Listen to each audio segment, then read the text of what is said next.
হাদিসে পাক এসেছে মুহাম্মদুর রাসূলুল্লাহ সাল্লাল্লাহু আলাইহি ওয়াসাল্লাম বলেন, মান সাল্লা আলাইয়া ওয়াহিদাতান সাল্লাল্লাহু আলাইহি আশরা, যেই ব্যক্তি আমার উপরে একবার দুরূদ শরীফ পাঠ করবে,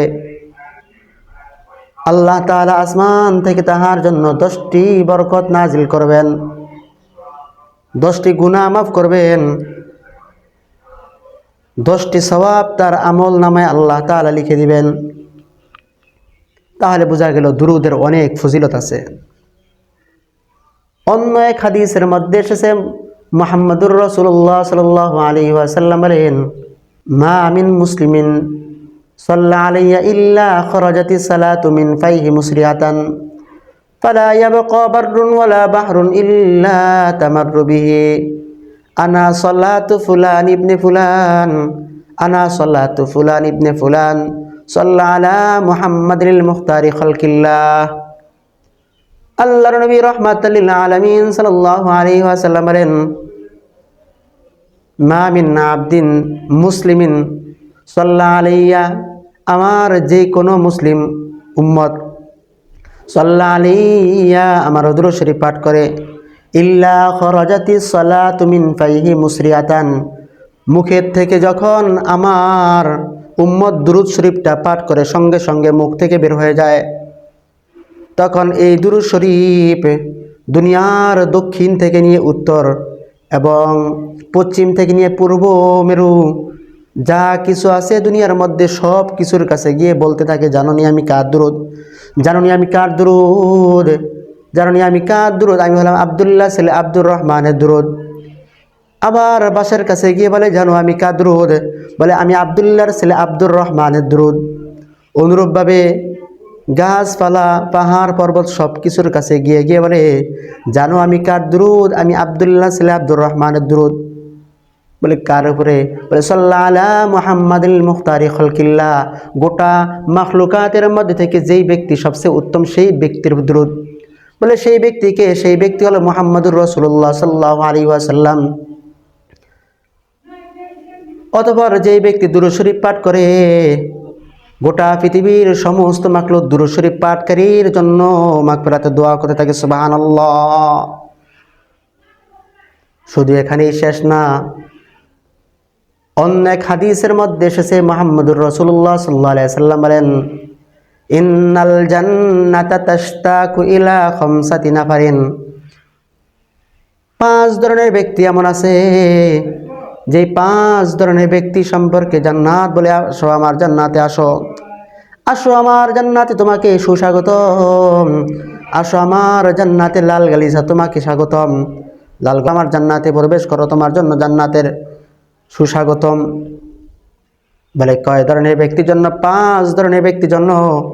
1 নম্বর ব্যক্তি হলো তালিউল কোরআন, যেই ব্যক্তি আল্লাহ রাব্বুল আলামিনের কোরআনে কারীম নিয়মতান্ত্রিক তেলাওয়াত করে।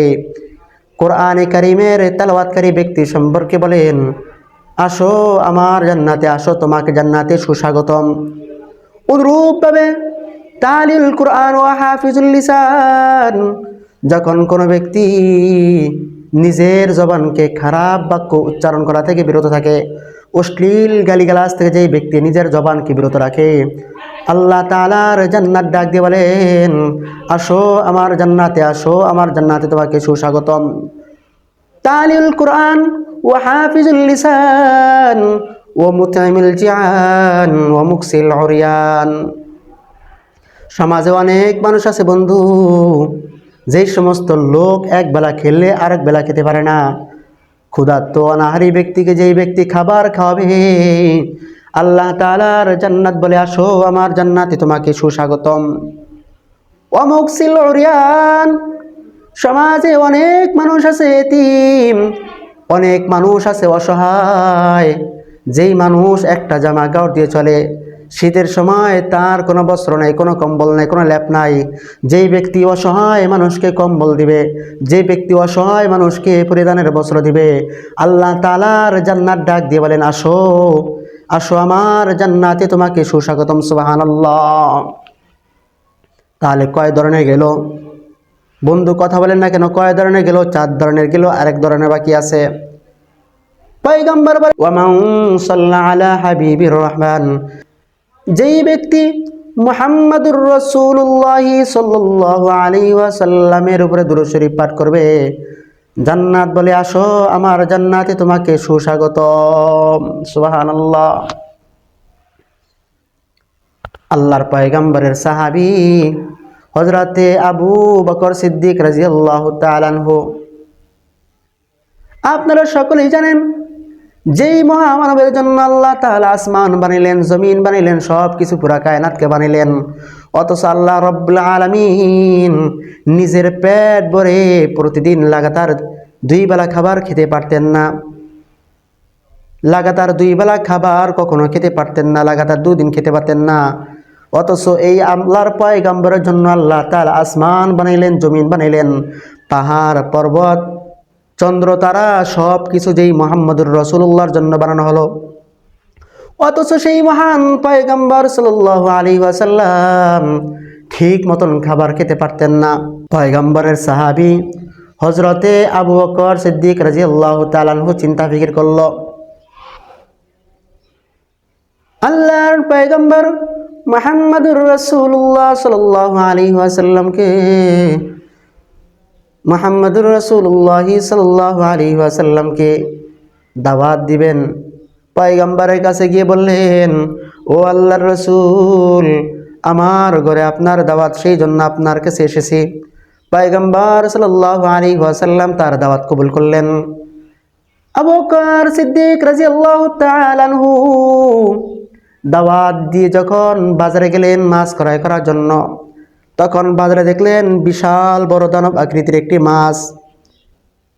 আবু বকর সিদ্দিক রাদিয়াল্লাহু তাআলা আনহু অনেক টাকা দিয়ে সেই মাছটা ক্রয় করে বাড়িতে যখন নিয়ে আনলেন, মাছটা কুটলেন তার বেগম সাহেবা।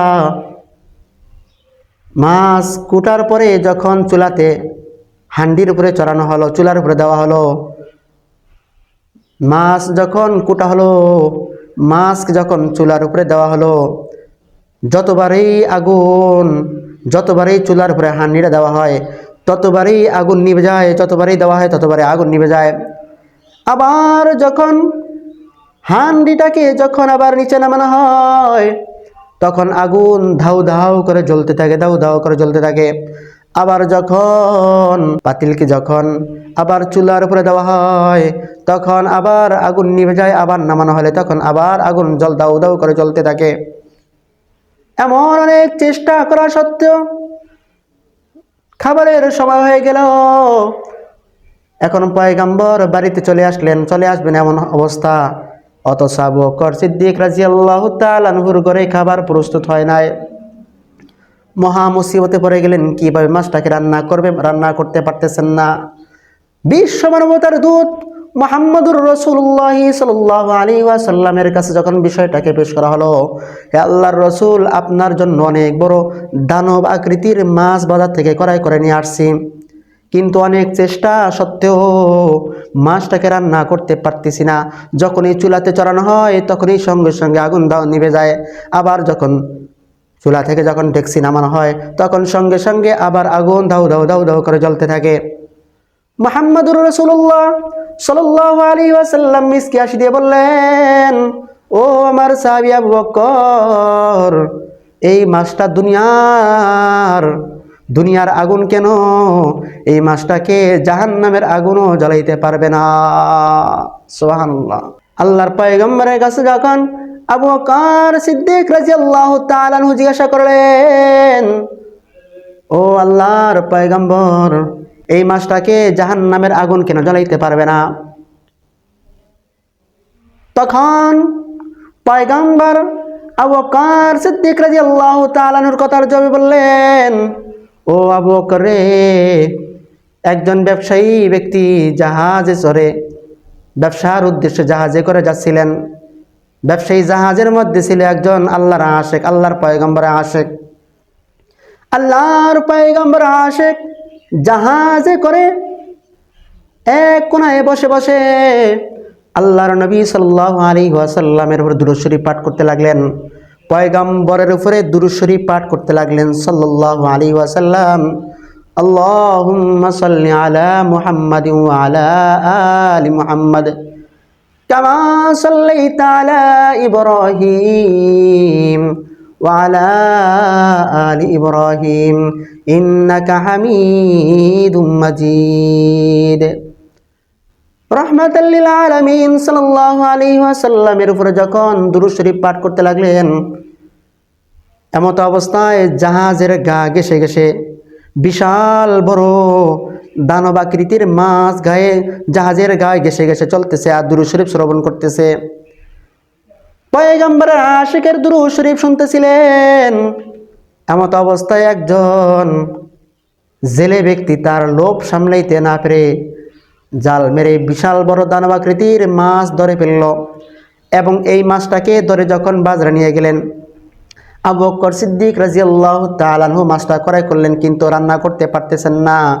আল্লাহর পয়গম্বর আবু বকরকে বললেন, ও আবু বকর, এই মাছটা শুধুমাত্র আমার আশিকের দুরূদ শরীফ শোনার কারণে আল্লাহ রাব্বুল আলামিন তাহার উপরে দুনিয়ার আগুন কেন, জাহান্নামের আগুনকে হারাম করে দিয়েছেন। সুবহানাল্লাহ। ও দুনিয়ার মানুষ সকল, আমরা সকলেই নিজেকে প্রত্যেকে আমরা নিজেকে নিজে আশিক রাসূল দাবি করি, অথচ আমাদের লেবাসের মধ্যে, আমাদের শরীরের মধ্যে, আমাদের চেহারার মধ্যে পয়গম্বরের আদর্শ নাই, পয়গম্বরের সুন্নতিদারি নাই, অথচ আমরা প্রত্যেকেই নিজেকে দাবি করি আমরা আশিক রাসূল। বন্ধুগো, শুধু চাপার মাধ্যমে আশিক রাসূল বললে আশিক রাসূল হওয়া যায় না, বরং পয়গম্বরের সুন্নতকে পালন করতে হয়, পয়গম্বরের উপরে দুরূদ শরীফ পাঠ করতে হয়। যতক্ষণ তুমি পয়গম্বরকে অন্তর থেকে ভালো না বাসবে, পয়গম্বর আদর্শ গ্রহণ না করবে, পয়গম্বরের উপরে দুরূদ শরীফ পাঠ না করবে, ততক্ষণ তুমি আশিক রাসূল দাবি করতে পারবে না। তুমি আশিক রাসূল না, তুমি হলো ভণ্ড প্রতারক। আশিক রাসূল সাইনবোর্ড দিলে আশিক রাসূল হওয়া যায় না। তোমার লেবাসের মধ্যে, তোমার সামাজিক জীবনে, রাষ্ট্রীয় জীবনে, পারিবারিক জিন্দেগিতে, প্রত্যেকটা সেক্টরে তোমার আল্লাহর পয়গম্বর আদর্শ তোমার ভিতরে বিদ্যমান থাকলে তোমাকে আশিক রাসূল বলা হবে। আর যদি তোমার মধ্যে পয়গম্বরের কোনো আদর্শ না থাকে, তাহলে তুমি আশিক রাসূল না, তুমি হলো আশিক শয়তান। ঠিক কিনা? সম্মানিত হাজিরিন, একবার হজ করতে গিয়েছিলেন শাইখে শিবলি রহমতুল্লাহ আলাইহি। আপনারা সকলেই তাকে চিনেন, শাইখে শিবলি রহমতুল্লাহ আলাইহি আল্লাহর অনেক বড় একজন আশিক ছিলেন। শাইখে শিবলি যখন হজ করতে গেলেন, তখন একজন যুবককে দেখলেন। যুবক ব্যক্তি খানায় কাবাকে তওয়াফ করতেছেন। তওয়াফ করা অবস্থায় বলতেছেন সাল্লাল্লাহু আলাইহি ওয়াসাল্লাম, আল্লাহুম্মা সাল্লি আলা মুহাম্মাদিন ওয়া আলা আলি মুহাম্মাদ কামা সাল্লাইতা আলা ইব্রাহিম ওয়া আলা আলি ইব্রাহিম ইন্নাকা হামিদুম মাজিদ। যখন খানায় কাবা তওয়াফ করতে লাগলেন, শাইখে শিবলি সেই যুবক ব্যক্তিকে ডেকে বলল, ও যুবক ভাই, খানায় কাবা তওয়াফ করার সময় বিশেষ একটা দোয়া আছে। দোয়াটা কি? লাব্বাইক আল্লাহুম্মা লাব্বাইক লা শারীকা লাক লাব্বাইক ইন্নাল হামদা ওয়ান নি'মাতা লাক ওয়াল মুলক লা শারীকা লাক। এই তালবিয়া পড়তে হয়। অথচ যুবক ব্যক্তি খানায় কাবার তওয়াফ করতেছেন, কিন্তু তওয়াফের সময় তালবিয়া না পড়ে সেই ব্যক্তি পড়তেছেন দুরূদ শরীফ। শাইখে শিবলি যখন তাকে প্রশ্ন করলেন, ও যুবক, তুমি কেন দুরূদ শরীফ পাঠ করতেছো? তখন শাইখে শিবলির প্রশ্নের জবাবে যুবক বলল, ও আল্লাহর ওলি, খানায় কাবা তওয়াফের সময় তালবিয়া পড়তে হয় আমি জানি, কিন্তু আমি খানায় কাবা তওয়াফের সময় দুরূদ শরীফ কেন পাঠ করি? দুরূদ শরীফ পাঠ করার কারণ হলো এর পিছনে অনেক বড় একটা রহস্য নিহিত আছে। যুবক ব্যক্তি শাইখে শিবলিকে বিষয়টা ক্লিয়ার করলেন যে, হুজুর, আমি এবং আমার বাবা হজ করার উদ্দেশ্যে যখন আমরা মিশরে চলে আসলাম, আমরা যখন মিশর থেকে রওনা দিলাম হজ করার উদ্দেশ্যে, তখন ইতিমধ্যে আমার বাবা এবং আমি রওনা করলাম। ওই সময় বন্ধু এত গাড়ি ছিল না, এত যানবাহন ছিল না, এত কোনো কিছুই ছিল না। পায়ে হেঁটে চলতে চলতে বহু দূর যখন চললাম, এমন একটা বালুমকা ময়দান, এমন একটা চিটিয়াল ময়দানে আসলাম যেখানে কোনো মানুষজন কোনো কিছুই বসবাস করে না। হাঁটতে লাগলাম। ইতিমধ্যে আমার বাবা অসবা জ্বরে আক্রান্ত ইন্তেকাল করলেন। তখন দেখলাম আমার বাবার চেহারা শুকরের চেহারায় পরিণত হয়ে গেল। আমি কান্নাকাটি করতে লাগলাম। আমি কি করব কিছুই বুঝতে পারতেছি না। আমার বাবার চেহারা কেন শুকরের চেহারায় পরিণত হয়ে গেল। আমি একাকিত্বভাবে গোপনে কান্নাকাটি করতেছিলাম। আমার বাবাকে আমি কিভাবে কবর দিব, কিভাবে কবরস্থ করব, কোনো কিছুই বুঝতেছি না। আমার কাছে কবর খনন করার জন্য কোনো কোদাল ছিল না, কোনো সরঞ্জাম যন্ত্রপাতি ছিল না। কারণ আমি অন্য কারো কাছে বলতে পারছি না আমার বাবার চেহারা শুকরের চেহারায় পরিণত হয়ে গেছে। অনেক কান্নাকাটির পরে রাত্র যখন অনেক গভীর হয়ে গেল, তখন দেখলাম সাদা ধবধবে ফকফকে সুন্দর জামা পরিহিত, মাথায় জুব্বা পরিহিত অবস্থায় একজন নৌজওয়ান যুবক আমাদের কাছে আসলো, আমার কাছে আসলো। আর যখন আমার কাছে উপস্থিত হয়ে গেলেন, আমি ঘাবড়িয়ে গেলাম লোকটাকে। তখন দেখলাম আমার বাবার চেহারার কাছে বসে, আমার বাবার মাথার কাছে বসে আমার বাবার চেহারাকে হাতের মাধ্যমে বলে দিল। সঙ্গে সঙ্গে আমার বাবার চেহারা আগের চেহারায় পরিণত হয়ে গেল এবং সঙ্গে সঙ্গে আমার বাবার চেহারা পূর্ণিমার চাঁদের মতন চমকাইতে লাগলো। সুবহানাল্লাহ। পূর্ণিমার চাঁদের মতন তার বাবার চেহারা চমকাইতে লাগলো। যাই হোক বন্ধু, যাই বলতেছিলাম, তখন যুবক ব্যক্তি হুজুরকে বলল, আগত ব্যক্তিকে বলল, হুজুর আপনার পরিচয় কি, আপনার পরিচয়টা দিলে ভালো হয়। কিন্তু কোনোই কথা বলছেন না। দ্বিতীয়বার বললেন, হুজুর আপনার পরিচয়টা দিলে ভালো হয়। কিন্তু হুজুরের গতিতে চলতে লাগলেন, তার কোনো কথা শুনলেন না। তৃতীয়বার যখন অনেক অনুনয় বিনয় করে বললেন, হুজুর আপনার পরিচয়টা দিলে ভালো হয়, তখন হুজুর তাহার মাথাটা ঘুরাইলেন। তাহার মাথা ঘুরিয়ে বললেন, দেখো আমি হলাম অমুক ব্যক্তি। তোমার বাবা প্রতিদিন ঘুমানোর আগে 300 বার করে দুরূদ শরীফ পাঠ করত। প্রতিনিয়ত 300 বার করে দুরূদ পাঠ করত। আর বহনকারী একজন ফেরেশতা আছে, যেই ফেরেশতা এই দুরূদকে আমার দরবারে হাদিয়া পাঠাইতেন। নিয়মতান্ত্রিক এরকম আমল চালু আছে। নিয়মতান্ত্রিক এমন আমল করতে লাগলেন, তার দুরূদ শরীফ বন্ধই হয় না।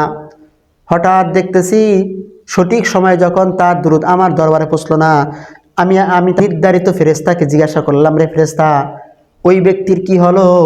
ওই ব্যক্তি কেনই বা দুরূদ শরীফ পড়তেছে না? কেনই বা তার দুরূদ আমার দরবারে আসলো না? পয়গম্বর আরবি সাল্লাল্লাহু আলাইহি ওয়াসাল্লামকে বলা হলো, হে আল্লাহর পয়গম্বর, আপনার আশিক তো মিশরের অমুক জায়গায় ইন্তেকাল করেছেন।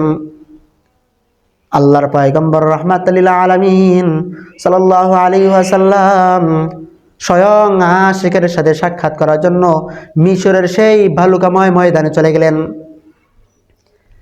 সকাল হতে না হতে চতুর্দিক থেকে মানুষ আর মানুষ, দিক থেকে তখন মানুষ চলে আসলো জানাজা পড়ানোর জন্য। তখন যুবক ব্যক্তি আশ্চর্য হয়ে গেল, এত মানুষ কোত্থেকে আসলো, এত মানুষ কোত্থেকে আসলো। একজনকে পাশের থেকে জিজ্ঞাসা করলেন, ভাই আপনাদেরকে কে আসতে বলছে এখানে? তখন ওই যুবক ব্যক্তিকে ধমক দিয়ে বলল, কেন তুমি কি জানো না, গতকালকে রাত্রে বিকট একটা শব্দ হয়েছিল, গায়েবের থেকে একটা আওয়াজ হয়েছিল, অমুক বালুকাময় ময়দানে আল্লাহর পয়গম্বরে একজন আশিকের ইন্তেকাল হয়েছে। তোমরা যারা তোমাদের গুনাহকে ক্ষমা করতে চাও, তাহলে তোমরা ওই আল্লাহর পয়গম্বর আশিকের জানাজা নামাজে অংশগ্রহণ করো। এই বিকট যখন শব্দ হলো, চতুর্দিক থেকে মানুষরা চলে আসলো তার জানাজা নামাজ অংশগ্রহণ করার জন্য। মুহতারাম হাজরিন, পয়গম্বর আরবি সাল্লাল্লাহু আলাইহি ওয়াসাল্লামের উপরে দুরূদ শরীফ পাঠ করার কতটুকু ফজিলত, কতটুকু গুরুত্ব আজকে আমরা